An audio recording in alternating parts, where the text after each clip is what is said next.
दान आदि से निवृत्त होकर महाराज दशरथ मिथिलेश के राजभवन में जाने की तैयारी करने लगे। तभी भरत के मामा अर्थात राजा कैकेय के पुत्र युधाजित वहां आ पहुंचे। अभिवादन तथा कुशल समाचार जानने की औपचारिकता के पश्चात उन्होंने कैकेय नरेश का संदेश देते हुए कहा, महाराज, हमारे पिताजी को भरत को देखने की उत्कट इच्छा हो रही है, अतः कृपा करके आप कुछ दिन के लिए भरत को मेरे साथ उनके ननिहाल भेज दें। इस संदेश को लेकर मैं अयोध्या गया था, किंतु वहां पर ज्ञात हुआ कि आप जनकपुरी गए हुए हैं, इसलिए मैं भी यहां आ गया। महाराज दशरथ ने युधाजित का समुचित सत्कार किया और उन्हें सारा वृतांत सुनाया। फिर उन्हें लेकर ऋषियों, मंत्रियों एवं बंधु बांधवों सहित यज्ञशाला के द्वार पर पहुंचे। थोड़ी देर बाद नाना प्रकार के आभूषणों को धारण किए हुए रामचंद्र अपने भाइयों भरत, लक्ष्मण और शत्रुघ्न के साथ उनके पास आकर खड़े हो गए। गुरु वशिष्ठ ने जनक के पास जाकर कहा, हे विदेहराज, महाराज दशरथ अपने पुत्रों के साथ अंदर आने की अनुमति चाहते हैं। इस पर महाराज जनक बोले, हे महर्षि, इस प्रकार अनुमति मांगकर वे मुझे क्यों लज्जित कर रहे हैं? वे अयोध्या के ही नहीं मिथिलापुरी के भी स्वामी हैं और मैं तो उनका अकिचन दास हूँ। क्या कभी स्वामी अपने सेवक से आज्ञा मांगता है?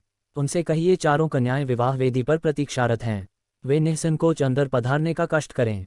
शुभ लग्न का समय भी हो रहा है, मैं स्वयं चलकर उन्हें सादर ले आता हूँ।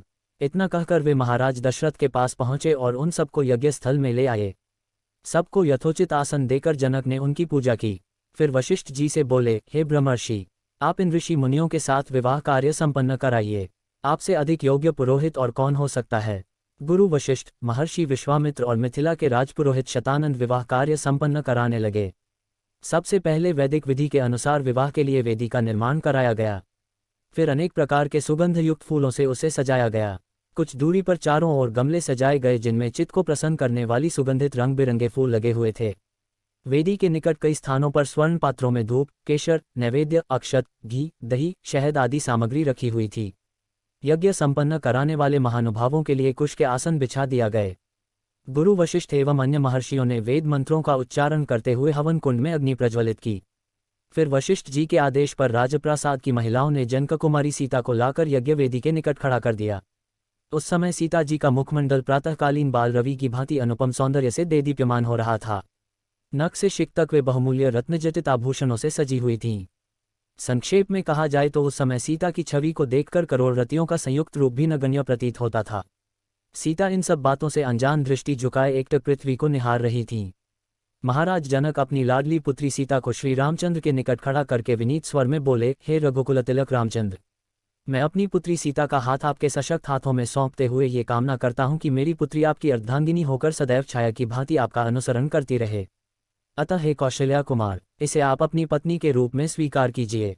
आज से यह आपके सुख दुख की संगिनी हुई। ये कहकर राजा जनक ने अंजलि में संकल्प के लिए लिया हुआ जल वेद मंत्रों से पवित्र करके हृदय की संपूर्ण भावनाओं के साथ छोड़ दिया।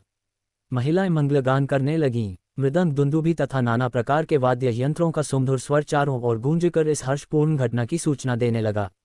राम और सीता के विवाह के संपन्न हो जाने के पश्चात लक्ष्मण, भरत और शत्रुघ्न का विवाह उर्मिला, मांडवी और श्रुतकीर्ति के साथ वैदिक विधि विधान से संपन्न कराया गया। राजा जनक अपने नेत्रों में स्नेहपूर्ण अश्रु भरकर बोले, हे अयोध्या के राजकुमारों, आप चारों भाई सूर्यकुल के गौरव, पराक्रमी, धर्मपरायण, तेजस्वी, सौम्य, विद्वान एवं सदाचार के गुणों से मंडित हैं। जनकपुरी के इस राजकुल की हार्दिक कामना है कि उसकी ये चारों कन्याएं गुण, कर्म, स्वभाव से आपके अनुकूल बनकर सब प्रकार से आपकी सुयोग्य अर्धांगिनियां सिद्ध हों।